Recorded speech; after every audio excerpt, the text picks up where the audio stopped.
Okay, today's daf we're going to learn is Yevamot Kuf Yud Aleph, which has two special things about it, one a little more positive than the other. The first is we have reached a third of the Shas. So be very excited, pat yourselves on the back. And it's amazing that you've gotten to a third if you started at the beginning. If you didn't, it's okay. You'll get there too. And so I just want to congratulate all of you on that amazing accomplishment. The second thing is, maybe because we reached a third of Shas, although I don't think so, but it's a quite complicated daf. So I will warn you. And if you don't get everything, not to worry. And I'll try to help you figure everything out and understand it properly, assuming I don't get messed up on any parts, but it's quite complicated. So just warning you. Okay, we have a few sponsorships for this week. This week's learning is sponsored by the Congregation of Knesset Israel, located in Allentown, Pennsylvania, in honor of the retirement of Rabbi Seth Phillips. This week's learning is also sponsored by Joy Benatar in loving memory from Mother Miriam Quinn David, Malka Bat Michael Esther on her 6th Yurtzeit, which was the day before Shavuot, a beloved wife, mother, and grandmother, a passionate Jewish educator. We praise her and the works of her hands. And this week's learning is sponsored by my parents, Bob and Paula Cohen, in memory of my maternal grandfather, Chaim Avram ben Alter Gershon HaKohen. Okay, we're going to get started on our daf. We ended yesterday with this little bit interesting, and 1 second, I see my mic isn't in.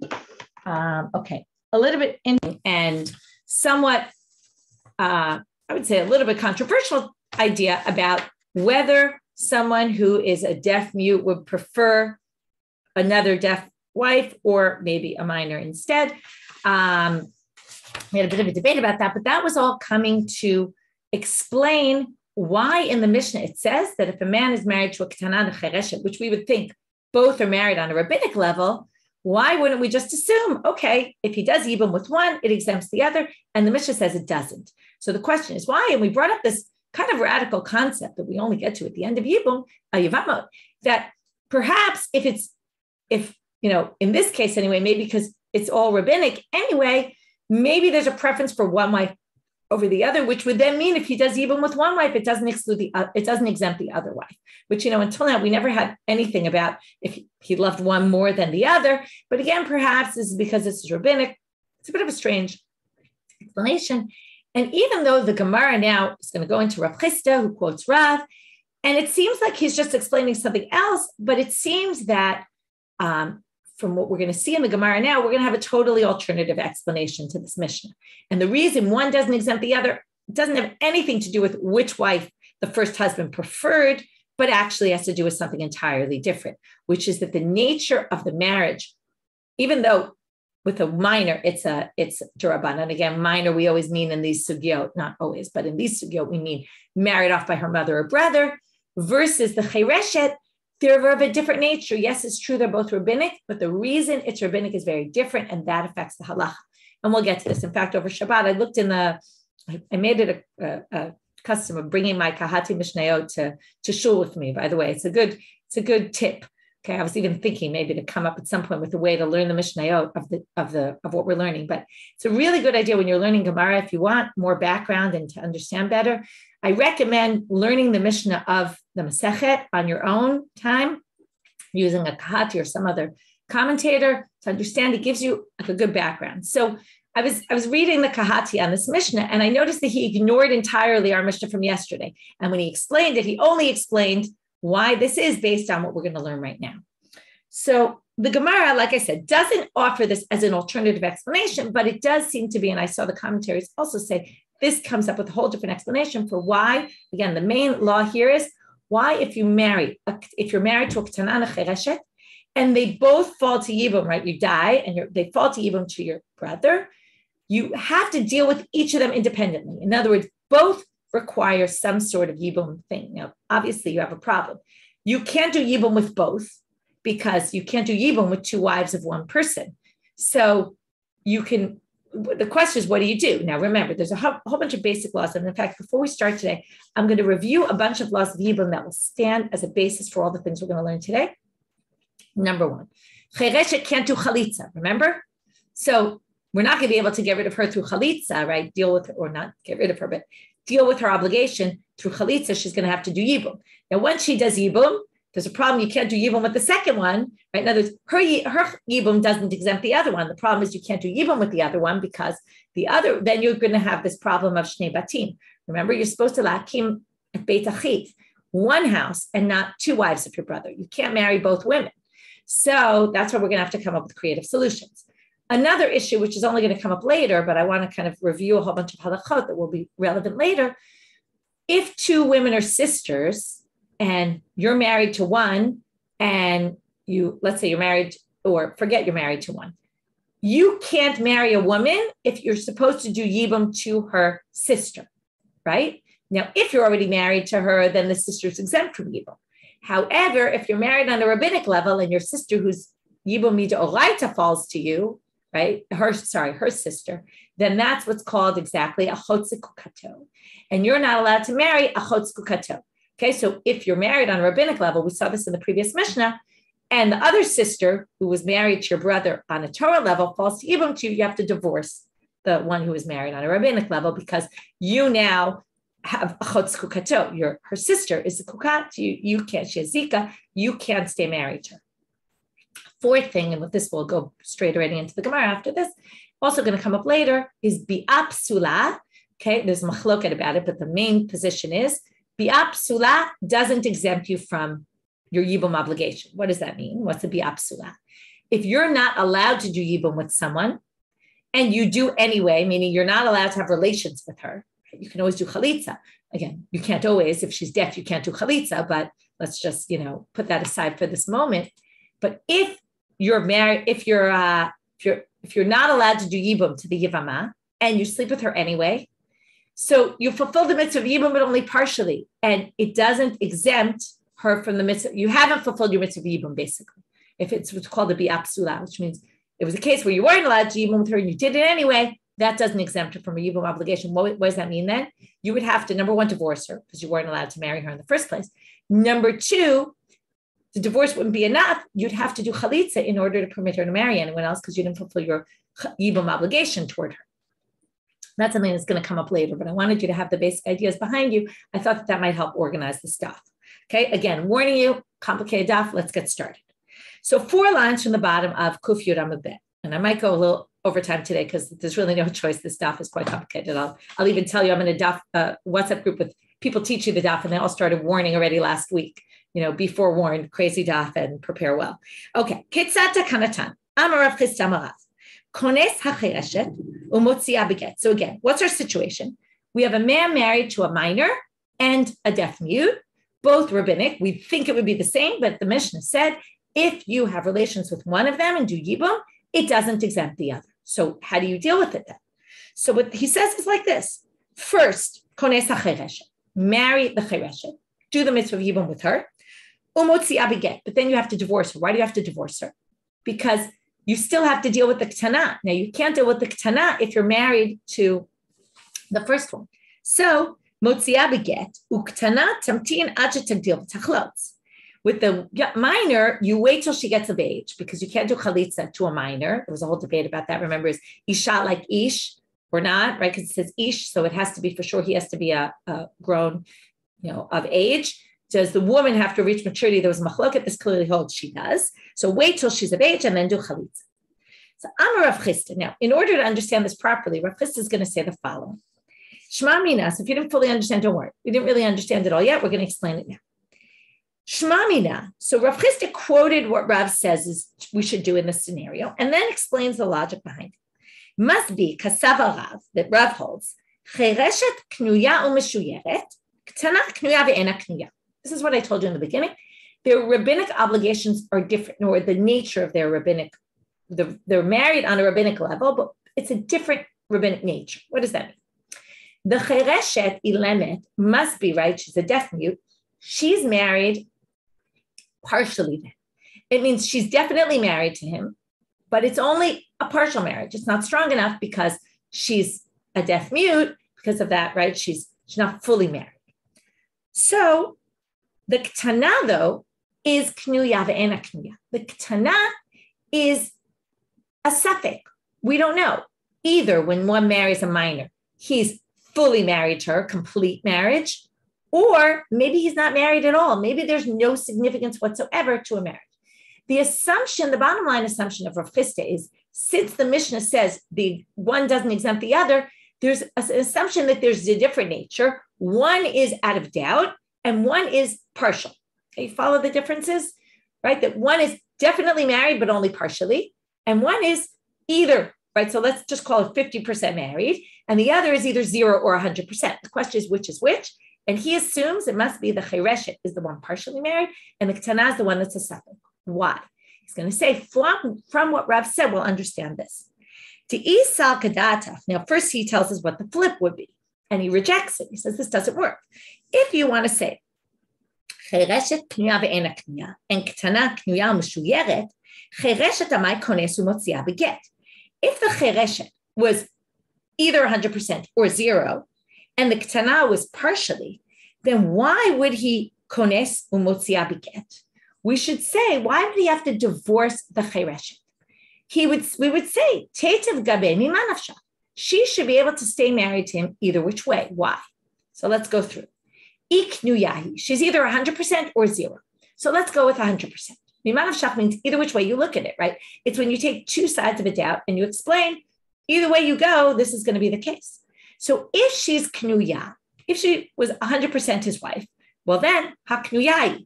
And the ketana is exempt from yibum because she's 100%, right? Remember, in this case, they don't exempt each other, but that's because we're not sure where to go.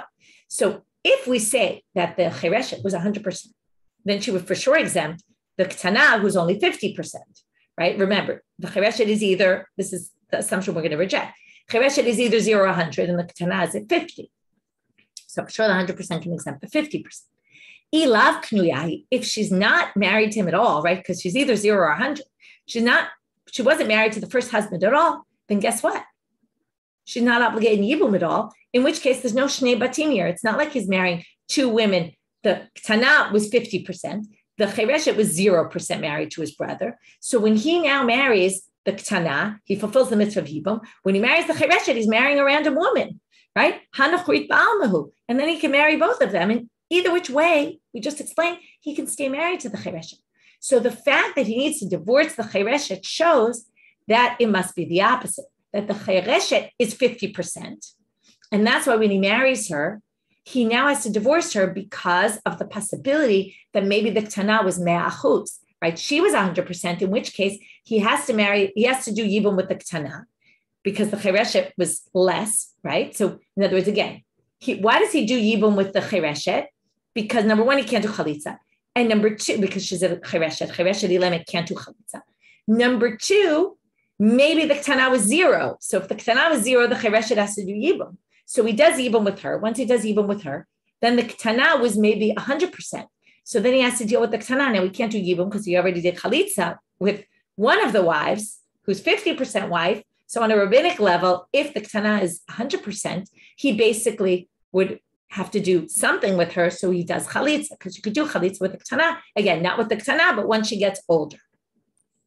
So basically what we've done now, it's a little bit complicated, but we've explained that if we're going to say one is 0 or 100, right, suffix, and the other one is definitely, but only 50%, it would have to be the chereshet, because of what we just explained. The fact that he has to divorce the chereshet proves that the case, that it must be that Rav perceives things as the ketana is either 100 or 0, and the chereshet is 50%, right? Partially acquired. So now he wants to suggest, though, something you might argue against him. Well,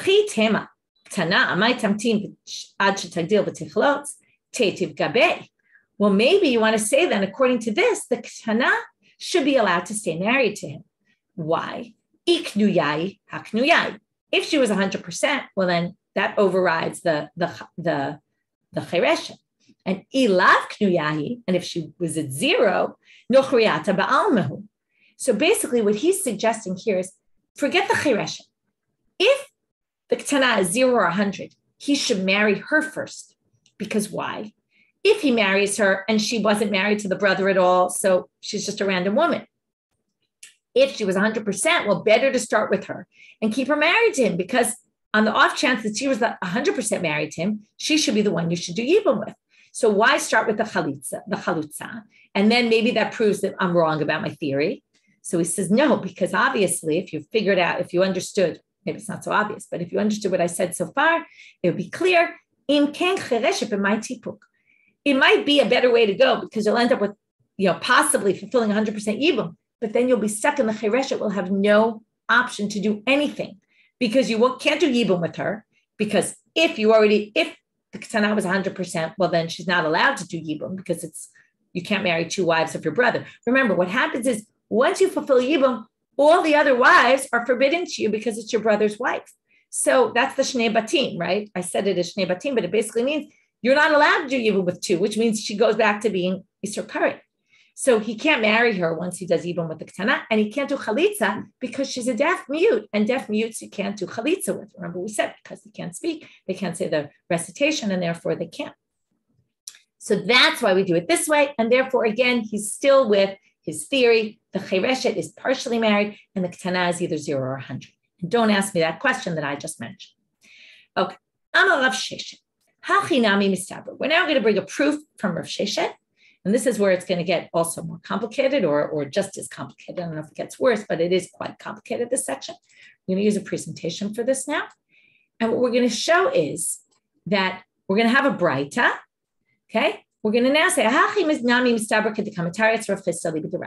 from these other cases in the braita, we're going to see, or another case, that it must be that he was right, that the chereshet is partially married, and the ketana is either 0 or 100. We don't know which one.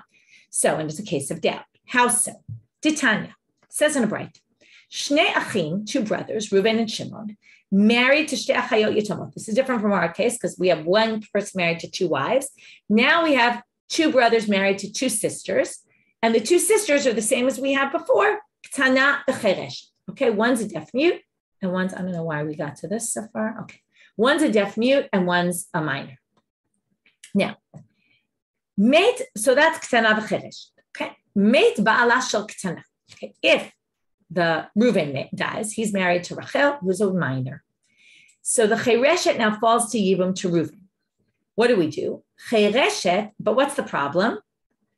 Shimon is, I'm sorry, did I say that wrong? I think I said it wrong. Rachel, the minor, falls to yibum to Shimon, who's married to her sister, who's a deaf mute. Now, remember, so now we have an issue. Two sisters can't, right? He can't marry two sisters. So what does he do? In order to fulfill yibum with Rachel, what does he do? He divorces his wife, the deaf mute woman. Chereshet yotza beget. Uktana tamtin ad shetagdil v'tachlot. Okay, he's going to end up not being able to marry either of them. Rachel now gets older. He waits till she's older. And then he does chalitza with her. Okay, because again, this works because either, right, he was definitely married to her sister, but only on a rabbinic level. So that forbids him from marrying Rachel. But she's not necessarily, right, obligated in yibum or chalitza. So she might be, though. So she needs to do chalitza because maybe she was 100% married to the brother. And then on a doraita level, he wasn't even married to her sister. So he would have to do yibum with her. But she's not exempt entirely because on the doraita level, he wasn't even married to her sister. So she would have to do chalitza. So now, the next case is, okay, mate ba'ala shel chereshet. If it was the reverse, Shimon dies, and now the deaf mute falls to yibum to Reuven, but Reuven's already married to her sister, but she's only a minor. So ketana yotzeit beget, the reverse. Okay, you have to give the Rachel a get. Now, what should happen next? The deaf mute should do chalitza, just like in the previous case. What's the problem? She can't do chalitza. Chereshet asura la'olam. The chereshet is prohibited to Reuven. She can't marry him. She can't do chalitza with him, which basically means she's prohibited to ever remarry. It's a crazy case. Now, im ba'ala cheresh, let's say Reuven decides, I feel bad for this woman. I'm going to go against the law and I'm going to have relations with her and remove her from this problem of yibum. So he has relations with her, even though she's prohibited to him. Noten la get v'hutra. He can give her a get at that point, and she can now marry anyone she wants. In other words, it's crazy. If he goes against the law, he actually has a way to permit her, because at that point, he's fulfilled the issue of yibum against the law, but he did it, and now she's permitted to others. Okay? So what does this have to do with anything? How do we use this to prove? So, the Gemara says, if we say, Ktana chereshet, Chereshet knuya meshuyeret. The chereshet is partially married, and the ktana is knuya ve'ena knuya. This is why it works. In other words, how could we say that when he sleeps with her against the law, this is going to permit her, right, that he can now give her a get and that her obligation is fulfilled? Because mimanafsha, because we say like this. It's iktana. If the Rachel or ktana, we have two options. Remember, the deaf mute was married partially to the brother and therefore partially obligated in yibum. So she does have an obligation of yibum definitively. Rachel, on the other hand, has a questionable obligation of yibum. Maybe she was married to Shimon, maybe she was married to Reuven, to the yabam. Maybe she wasn't at all married to Reuven. So that's why it works, because if she was married to him 100%, well, then the deaf mute was never obligated in yibum in the first place, because when the deaf mute fell to yibum to Reuven, he was married to her sister 100%. So she'd be exempt and able to marry anybody. Now, if Rachel was 0% married to Reuven, then the deaf mute is allowed to marry Reuven. So therefore, shapir miyabim. In other words, while we said he's not allowed to him, we meant because of all these rabbinic problems, right? Because maybe Rachel is 100% married, but we don't know. So therefore, once he does yibum with her, even though he wasn't allowed to, if on the off chance that Rachel wasn't obligated at all and wasn't married at all to him, then he wasn't married to her sister, and then he could fulfill yibum with the deaf mute perfectly. Or he was married 100% to her sister, in which case she was exempt. So either which way, she can be free to go if he ends up in relations with her. Okay, so that will work. But iyamar, now we're going to do the reverse and show how it doesn't work. Again, it's just very complicated, the terminology and thinking about everything in 10 different ways, or 2 different ways, but it really does make sense. If you say the chereshet was knuya ve'ena knuya and the ktana was knuya meshuyeret, if you say it the opposite, that Rachel was definitely 50% married to him, right? Partially married to Reuven, then, and the deaf mute was either 0 or 100, now, it wouldn't help her just to get a get. Why? Now we get to what I talked about, biapsula. If Rachel was definitely somewhat married, then the deaf mute is definitely not allowed to marry Reuven in any way. Why? Or have relations with him. Why? Because he's already partially married to her sister. So there's already like an Isur D'Rabbanan on him, at least, right, to marry the deaf mute. So if she goes ahead, let's just put the picture up where she has relations with him, and we're then going to say he can just give her a get, and if he gives her a get, she's free to go. Well, this is what we call a bi'apsula. When he had relations with her, this bi'ah here, this intercourse, was forbidden because he's partially married to her sister. So if it's partial, and let's say the deaf mute was 100% married to Shimon and now has to do yibum, well, she didn't fulfill her mitzvah of yibum. Why? Because it was a bi'apsula. And what did I tell you before? A bi'apsula, a bi'ah that wasn't permitted at all because it was definitely not permitted. Now, before it was a bi'apsula misafek, right? We don't know. But here it was a bi'apsula, and the bi'apsula is not poteret, lo patra. Okay? So therefore, it can't be that the ktana is partially and the deaf mute was either 0 or 100, because that doesn't make any sense then, the law in this case of the braita. Well, the Gemara wants to try to reject Rav Sheshet and says, I don't have an issue with this. You could still explain it that way, in which case you don't have any proof from Rav Chisda. Hamane Rabbi Nechemia. You could simply say that this braita holds by Rabbi Nechemia, who has an opinion. He holds, even if the deaf mute engaged in relations with Reuven against, in a way that was forbidden because he was partially married to her sister, which means for sure it was forbidden to her, it would still exempt her from yibum, in which case it would resolve the issue. She gets a get, and then no problem, she can marry anybody she wants. Okay? So that's why he says this braita could be Rabbi Nechemia, in which case, Rav Sheshet, your proof doesn't hold. But the Gemara now, to complicate matters further, is going to prove to us from the continuation of the braita that it clearly doesn't follow Rabbi Nechemia. If it doesn't follow Rabbi Nechemia, and it follows the rabbis, that bi'apsula doesn't exempt her, then according to what we just explained, it would then therefore prove Rav Chisda, that it's the ktana who's either 0 or 100, and it's the deaf mute who's 50%. So let's see how it can't. Rabbi Nechemia ema seifa. Okay, next case. In the presentations, you can look. It's not exactly two minors. It's a ktana and a chereshet. Okay, for whatever reason, they call them orphans, but it's not really. One is a ktana, Yael, who's an orphan, meaning her father couldn't marry her off anymore. The mother or the brother did. And a chereshet and a deaf mute, right? All the ktanot we're talking about are that kind of ktana. And then Reuven dies. So again, we're back to a case similar to before where he's married to two women. In this case, he has two brothers, okay? So we're gonna have two possibilities here, but they're all basically have the same meaning. It doesn't really matter. Ba yabam ala ktana. If Shimon first engages in relations with the minor. Now remember, we said it's a problem for the deaf mute after this because she can't do yibum and she can't do chalitza. Because she can't do chalitza because she's a deaf mute. She can't do yibum because he already slept with the other wife. But what if anyway they did do yibum with her? So either Shimon did, chazaru ba'al chereshet. If Shimon first sleeps with the ktana, then sleeps with the second wife of his brother, the deaf mute, or instead of he having the second intercourse, it was his brother who did it, which again is just as forbidden, because once you do yibum with one wife, the other wife becomes forbidden, mishum ish dachiv, right? You can't marry the brother of your wife, the wife of your brother, if you already did the mitzvah of yibum. Ne'esru shtehen alav. At this point, Shimon has to divorce Yael and he can't, right? Basically, they're all prohibited to him, okay? Whether he slept with both or, right? Also the Levi, presumably. So, Ketzad, he would have to divorce them both. Ketzad takanatan. So now how do you resolve their marital issues, right? In other words, their yibum requirement in this case. So what do you do? In other words, to permit them to marry other people, you might just say, okay, he did yibum with both. Let's just give them a get. But it's not what it says. Chereshet yotzet beget. Okay, the chereshet, the deaf mute, we know can't do chalitza. So the only thing you could do is give her a get. And ktana tamtin ad shetagdil v'tachlot. Yael has to wait till she becomes older, and then he does chalitza. Meaning, get is not enough for Yael. Now, why is that? What we're going to show in the end is because of biapsula. The problem here is that it's not exactly biapsula because he had relations with her first. So hold off for a minute.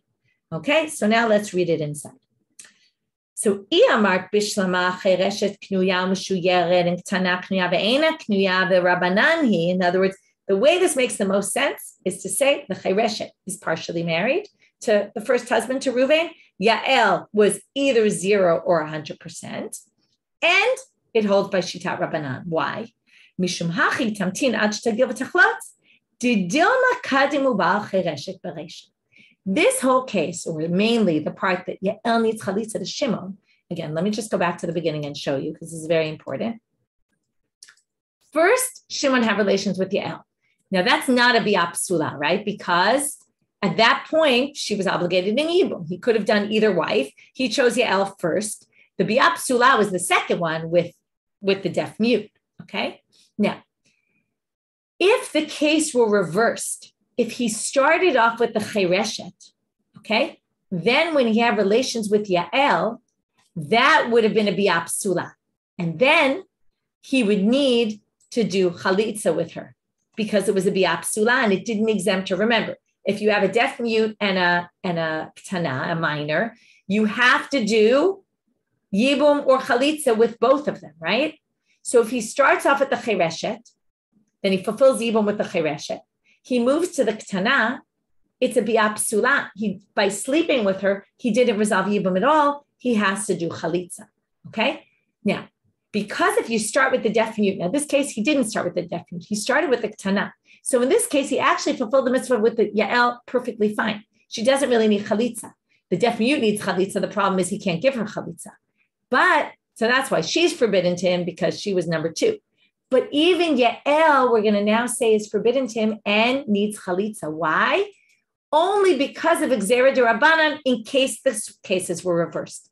If the cases were reversed and he started with the chereshet, then the younger one, the minor, would need chalitza because he can't do yibum to her. I mean, he did, but that was forbidden. And a forbidden bi'ah, according to the rabbis, this is where we prove it can't be Rabbi Nechemiah. According to Rabbi Nechemiah, she'd be exempt. She wouldn't need chalitza at all. And that's what we're going to read inside now. Again, this is all to prove that the braita clearly holds not like Rabbi Nechemiah, because otherwise this ktana would certainly not need anything. So again, you have to make a few jumps here. Number one, this actual case is not really an issue. She doesn't really need chalitza. The reason she needs chalitza is in case he did the reverse order, then she would definitely need chalitza because the bi'ah that he had with her, the relations, was a psula one because he wasn't allowed to marry her, and he did anyway because he already did yibum with the deaf mute and therefore was esharaf. So we're going to penalize, right? Because of that, we don't want you to think that in that case she doesn't need chalitza, so we're going to require chalitza in this case. But the whole reason chalitza is required in that case, the reason for the gzera is because you have to hold like Rabbanit. Because then again, if you did, I'm going to read again, because maybe you'll do the same thing, but in the end do the reverse order, sleep with the deaf mute first, and then the bi'ah with Yael will be a bi'ah psula, and therefore it won't work, right? And that's why she needs chalitza. But she would be exempt from the bi'ah psula, and then you could just divorce her, it would be fine. And therefore it must be the rabbis. Okay, that proved, this was all a little complicated way to prove that it's definitely Rabbanan and not Rabbi Nechemia. Okay, so first of all, I see, Ruth, you're asking, okay, I see you're asking me personally on the chat with everyone, but why doesn't miyun enter into the discussion? So I'll answer you very briefly, and I'll tell you that in the next Mishna, Rabbi Elazar comes and suggests you should do miyun. And some people, he's talking about a different case, but some versions of the text, some of the Rishonim have, particularly the Sephardi Rishonim, had a different version, and it says, Bikulhu, Rabbi Elazar says, do miyun, which would include this case as well. Okay, so according to a certain version of the Mishnah, Rabbi Elazar does suggest that, and in fact, the Gemara is going to pass on like Rabbi Elazar. But there's a debate between the Sephardi and Ashkenazi Rishonim based on their text in the Mishnah there, whether they think that applies to this case or only to the case there. So it was a very good question that you asked, because theoretically that would have resolved all of this. But it's a debate whether he actually says it on this or not. Rav Ashi. Rav Ashi now says, it's good you asked, because I wasn't really going to mention it because there's so many complicated pieces in this Mishnah. I thought to keep things simple, but it's good you asked. Rav Ashi. Even from the earlier part, it is a little bit more complicated, and then we're going to get beyond, still have more complicated, but this was the really hard part. He now says, if you go back to the beginning of the Mishnah, okay, let's, the braita that we quoted. Okay, so let's go back. Very first case. Okay, I'll just all the way back. Okay, we have the case, two brothers were married to two sisters, Ketana and Chereshet. Reuven died, right? He was married to the minor. Shimon has to give a get to his wife, and then Ketana Tamdin Ajta Deal with Tachlotz. Okay, then, right? So Rachel has to wait till she gets older, then she needs chalitza. Then it said, Meit ba'ala shel chereshet. If Shimon died, and he was married to the deaf mute, and the deaf mute falls to yibum to Reuven, Ketana yotzeit beget, right? The minor has to be divorced.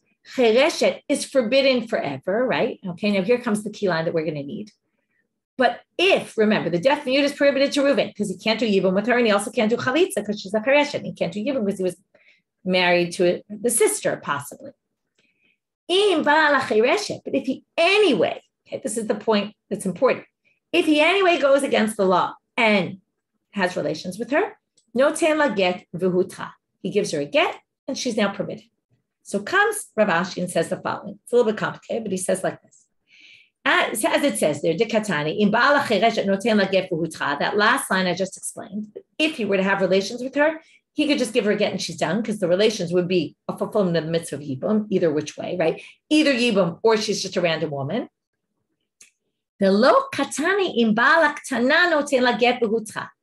the previous case, okay, where the ketana falls to yibum, it says he can't do yibum with the ketana because he's married to the deaf mute, right? Partially married to her. And it doesn't say, but if he anyway goes and marries her, she'll be permitted. Now, why doesn't it say that? Because remember, the ketana is not going to be permitted because that's what we call a bi'ah psula, right? He was partially married, again, assuming we hold partially married. Shimon was partially married to the deaf mute, which forbids him to marry her sister, who was married to his brother. Since she's forbidden, if he anyway has relations with her, that won't fulfill the yibum obligation because, right, that's the whole thing. With the deaf mute, it works because either the sister was fully married, in which case she was exempt, or the sister was 100%, was fully married and then she's exempt, or the sister wasn't married at all, in which case he's just marrying a random woman. Then he can marry her because, then he's not married to her sister at all. But here in this case, if you say that the deaf mute was partially married, that would mean Rachel can't do yibum. If she can't do yibum and she does anyway, that's a bi'apsula, and that won't permit her. That's why it doesn't say this case, because it must be this braita holds bi'apsula doesn't exempt from yibum. And that must be why again, they're comparing case one part, I would say case one, part B to part A. In part B, it says, what if he anyway sleeps with a deaf mute? And in part A, it doesn't say what if he sleeps with the ketana, because it wouldn't exempt her. And that proves bi'apsula is no good. But they say no. There's a different reason why it didn't give that option. Why? In this case, with the ketana who falls to yibum, she has a solution. She can do chalitza. That's why it doesn't mention if he anyway sleeps with her, because why would he sleep with her if he has a solution? Only in the case with the chereshet, where we basically say, in this case, you end up with this crazy situation where the chereshet is asura la'olam, she's forever prohibited to Ruvain, which means she can never, ever do yibum, which means, or chalitza, because she's a chereshet, she's stuck. Because of that, the Gemara is going to say, and I'll read it inside in a minute, because of that, it gives this option. What if he sleeps with her anyway? Because he has pity for her, right? Yes, it's the wrong thing to do, but it's the right thing to do in a way of this poor woman. So that's what we're going to read right now. She has no permitted solution. She's stuck forever. It therefore plays out what if he anyway doesn't. But with the ketana, since there's no way to permit her, they don't give an option since she has a way out, they don't proceed with explaining what would happen if he anyway slept with her, because there'd be no reason for him to do that, because he can help her with chalitza. That's a very fascinating concept in and of itself. But anyway, we don't have enough time to think about it more. You do after class, but not in class. Okay, running very late, so let's keep going. Mishna at the bottom of Kuf Yud Aleph, almost on Amabet. Okay, he's married to two minors, Shula and Yael. Sorry, go back for a second. He's married to them. Umet. Okay, so now he has two equals, as opposed to the previous case, which was not equals. Uba yabam al rishona. So now Shimon marries Yael, does yibum. V'chazar uba al shniya. But then he's not allowed to do this, remember, because Shula now reverts back to being the Esharach, but he anyway does it, or just like in the previous case, Levi ends up sleeping with his brother, Ba'achiv al-Ashniya, lo pasal et harishona. The first one can stay married. It's the second one that has an issue and has to get divorced, but the first one can stay married because he fulfilled the mitzvah, no problem. Same thing, So Yael's not prohibited anymore, at all. And same thing if there were two deaf mutes, it would be the same thing. The first deaf mute he slept with would not be prohibited. But ketana v'chereshet, our case that we were just discussing, if there was a deaf mute and a minor, and this already we learned from all these braita we already learned, so it's a little easier. Yabam al ketana, if Ruvain dies and Shimon ends up in a relationship with Yael, does the mitzvah of yibum, v'chazaru ba'al chereshet, and then ends up with the chereshet. Now they're not sisters here, They're two wives of Ruvain. O sheba'achiv al chereshet, or even if his brother did, pasal taktana. Again, because these are different levels, and maybe Yael wasn't married at all and the deaf mute was, Maybe she was not kniyat him at all and the deaf mute was obligated in yibum. Therefore, you have to divorce Yael. She can't stay married. But by yabam al chereshet, if first, so again, Reuven's married to the deaf mute and Yael, this minor, and Shimon has relations first with the chereshet. And again, why can't he stay with the ketana? The truth is, I didn't really explain it well. The reason he didn't stay with the ketana is because of this case. It's a gzera because of this case. Really, theoretically, he could stay with the ketana, But because of gzera de Rabbanan, for this other case, that if he sleeps with the deaf mute first, and then he's ba'al ketana, since maybe the ketana was 100% married, and the deaf mute was only, partially married, therefore, pasalat ha-chereshet, he now has to divorce the chereshet, he can't stay married to her. So because of this order, we forbid the previous one, just as gzera. Because in the previous one, let's just go back for a minute because I didn't explain it well. Really, if Yael is either 0% married, in which case she wasn't married to the brother in the first place, in which case she could marry Shimon without a problem. She's not even part of yibum, or she's married 100%, in which case her obligation is stronger than the deaf mute. She can actually stay married. But because of the flip case, where the deaf mute, who's only 50%, can't stay married, so therefore we forbid this case as well. Okay? So it really, since it's all Gzeirah Rabbanan for that case, it really should have brought the first case, the Chereshet case first, and then the Ketana case to show which one causes the other. But for some strange reason, the Mishnah doesn't do that. Okay, next case in the Mishnah. Pikachat v'chereshet. We're going to have all these imbalanced cases. So these are a lot more clear, because the one that was the super complicated is two D'Rabbanans that are D'Rabbanans of a different nature. This is already much simpler.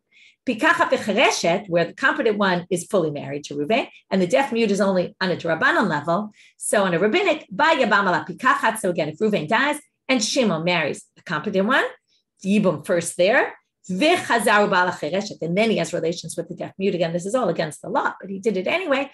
O sheba achiv ala chereshet, or his brother did. Lo pasal ta pikachat. Obviously, the first marriage is a valid marriage, no problem. She doesn't have to get divorced from him. But by yabam ala chereshet, if it's the reverse, first he ends up sleeping with the deaf mute, fulfilling the mitzvah of yibum through her, v'chazaru ba'al pikachat, and then he marries the pikachat, or sleeps with her. O sheba achiv ala pikachat, or his brother did. Pasal ta chereshet, he's prohibited to the deaf mute. He has to divorce her because, again, her marriage was only d'Rabbanan. The competent ones had a chiyuv yibum on a doraita level, and now she's the partial second wife of his brother. Can't be married to both of them because of this shnei batim, right? Once you fulfill one, you can't be married to another. So he has to go back and divorce her. Same thing with Gdola and Ktana. This is fairly simple, same thing. A grown woman and a minor. Again, grown woman is married on a Torah level. The minor is only married on a rabbinic level to Reuven. And therefore, when Reuven dies, by yabam ala gdola, if Yael first does yibum with Shimon, chazar v'ba'al ktana, and then he has relations with Shula, sheba achiv ala ktana, or after he slept with Yael, then Levi was with Shula, lo pasal ta gdola, the first one stays married. And obviously, if he was ba'al ktana, v'chazaru ba'al gdola, and then on the older one, or his brother have relations with the older one, pasala taktana, Shula would have to get divorced. Okay, now the Gemara. Now here comes the Rabbi Elazar that I mentioned earlier. At the end of this Mishna, Rabbi Elazar comes in and says, "Melamdim aktana shetama'eno." This is where I said there's a debate. Does this go back to the earlier case as well, or is it just referring to this last case with the gdola and the ktana? And we basically teach the ktana to do miun, and then she leaves the picture entirely. And then even if he had relations with her, it basically undoes whatever marriage relationship there was. And it's just a much easier way to go. And in fact, Amar Rav Yud, Amar Shmuel, halachat Rabbi Elazar, he paskins that way. Chen Amar Rabbi Elazar, halachat Rabbi Elazar. Rabbi Elazar, the Amora, paskins like Rabbi Elazar, the Tana. Utsricha. Now the Gemara tries to figure out, well, we already learned that in the case where he was married to the minor sister and then the older sister, both the yibum, we teach her to lima'en. There was a three-way machloket and Rabbi Eliezer. Okay, there might be a bit of a girsa issue also here. Are they the same person? Are they both Rabbi Eliezer? Are they both Rabbi Elazar? Or is it Rabbi Eliezer and Rabbi Elazar saying the same thing?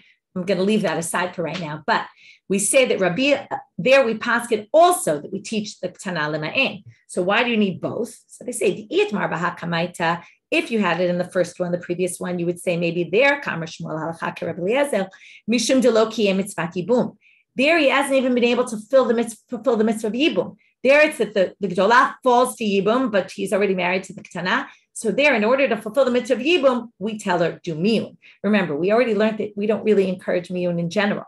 So if we don't have to, right, in our case, di'ikayim mitzvah yibum, in our case, he already slept with both of them. So we already fulfilled the mitzvah of yibum. So maybe you don't need to tell her to do miyun now once the mitzvah of yibum is already fulfilled. So therefore that. What about then the reverse, right? Right. So again, about the hat, in our case, Dikayim, it's what yibum already, Amatravayu left we get. He can't, I didn't mention this before because the Mishna didn't say so, but the commentary is, and it's clear from the Gemara, even the older one has to get divorced. She fulfilled the mitzvah of yibum, but she actually has to get divorced because he is on a rabbinic level married to her sister, right? Because he ended up in relations with both of them. So he actually has to divorce the other one as well. So again, since the mitzvah of yibum was fulfilled, you might say both of them leave begin. So that's why you need to say that Rabbi Elazar says, and we pass in that way, better instead of divorcing them both, let's just tell her to do miyum. But you wouldn't have learned it from the other case because the other case, there's a mitzvah of yibum to do here. They already fulfilled the mitzvah of yibum. Theoretically, you could just divorce them both. If we just had our case, you would have said, Mishum digdola ram yakane. In our case, we have two wives. They both fall to yibum to him. There was an actual nifila yibum. In the case where he was married to the young minor sister, theoretically, you could say, aval idach lo. She theoretically almost didn't really fall to yibum to him because he was married to her sister. Yes, on a rabbinic level, but it was already forbidden before she even, right, as she was falling to yibum, it was already forbidden for him to marry her. So maybe he would say in that case, we don't have to teach miyum because there's really no real obligation of yibum. Tzricha. That's why you need both cases. Okay, new Mishna. This is already a lot easier. Yabam katan shaba yevama ktana yigdelu zeim ze. If a minor and a minor end up doing yibum together, so as long as she's above 3 and he's above 9, it's considered yibum. If they want to get divorced, though, they have to wait till they're of age 12 and 13 to divorce, because you can't divorce under the age of 12 or 13, right? 12 for a girl, 13 for a boy. He was underage, but she was overage. So he was over 9, but not 13 yet. She was already over 12. Tigad lenu. He has to get old enough in order to divorce. Here there's 3 separate issues in this Mishnah. Second, the Gemara is later going to say it's a case where he divorces her. And she says, listen, we were married for a month, less than a month, and he actually never did yibum with me. He never slept with me. So I'm still obligated. And what's the problem?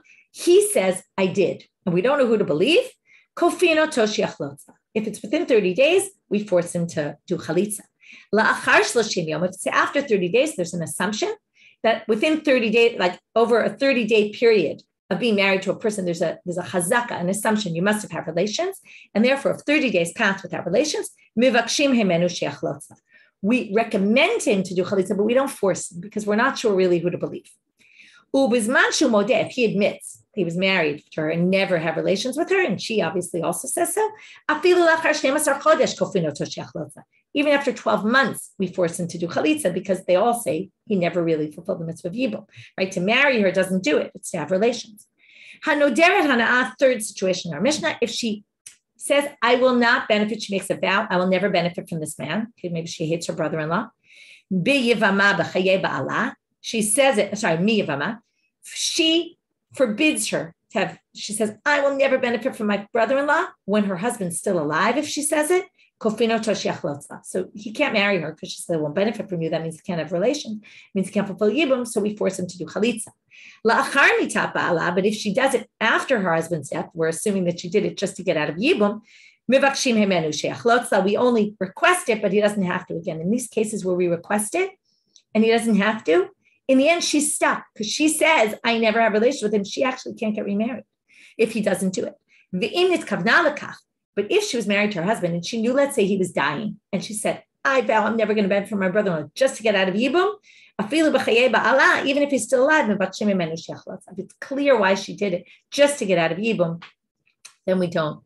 Again, we recommend he do chalitza, but we don't force it. So we'll do a little part of the Gemara and then we'll stop. For today, Let us suggest our Mishna doesn't follow Rabbi Meir. Why? Now, our Mishna assumes 2 minors can do yibum. They just can't do divorce, but they can do yibum. Rabbi Meir says they can't. Why? Do you remember? Rabbi Meir's choshesh l'miutai is worried about the minority of people that might be a saris or an aylonit. And then not only can they not fulfill yibum, but they're forbidden because it's the brother's wife that they're marrying, and you can't do that if you're not obligated at yibum. And the rabbi said, we're not worried about that minority of people. So they say, no, afilu tema Rabbi Meir, ki amar Rabbi Meir gdola lekatanu k'tana legadol. He only said it when it was imbalanced, minor and mature. Because one of them would be engaging in forbidden relations. But if they're both at the same level and it's a suffix about both of them, well, then no one's actually doing something that's forbidden because she's not even yet up, right? They're both in that stage. It's okay. So then they say, but that can't be true in the Mishnah because what does it say in the Mishnah? Both 2 ktanim and a katana negdola. Meaning you have to wait to divorce her, but your yibum is done. So Amar Rabbanit Chaza Bashane. He says, no. That's if he did anyway. It wasn't saying he should. So then they say, but still it must work because Hatigadlenu Kama. If really he was forbidden to do yibum with her, and he did it anyway, Well, we should make him divorce her, though. We should make them separate immediately. Every time he engages in relations with her, he's sleeping with Esharach, right? According to Rabbi Meir, you have to wait to see. Maybe it's going to be Esharach. So, so they conclude the Mishna must not be like Rabbi Meir, and we will end here for today. Sorry for the long daf. It was quite complicated, and we'll finish up this daf in tomorrow's daf and hopefully catch up and get to the end of tomorrow's daf tomorrow. Have a great day, everyone. Hope this didn't confuse you too much on a Sunday morning or Saturday night for those listening then. Okay, so have a great day, everyone, and we'll meet up tomorrow.